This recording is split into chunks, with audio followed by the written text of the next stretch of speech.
சொன்னீங்க? நான் இந்த ஊர் கோயில் திருவிழாக்காக வந்தம்மா.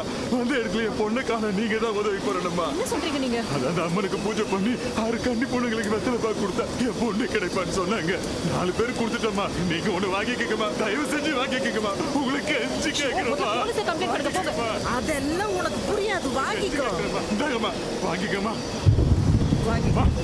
வீட்லயே இன்னொரு கன்னி பொண்ணு இருக்கிறதா சொன்னாங்க. அவங்களுக்கும் கொடுத்துறேம்மா. ஐயோ, அவ குழந்தை, அதெல்லாம் பார்க்க முடியாது. முதல்ல இங்க கிளம்புங்க. வயசு பொண்ணுமா, புரிஞ்சுக்கங்கம்மா. அம்மா, முடியாதுங்க, நீங்க போங்க. ஐயோ அம்மா, உங்க கால்ல வேணா விடுறம்மா. தயவு செஞ்சு கொடுக்க விடுங்கம்மா. அதான் அவர் அவ்வளவு தூரம் சொல்றாருல, வெத்தலை பாக்குதானே வந்து குடுக்கட்டும். ஐயா எந்திரிங்க, நீங்க வாங்கய்யா, வாங்க. இருக்கட்டும், வாங்க. கரண்ட் போயிடுச்சு. எனக்கு என்னமோ தப்பா படுது. நீங்க முதல்ல கிளம்புங்க, போங்க. அட என்னம்மா நீங்க வாங்கய்யா.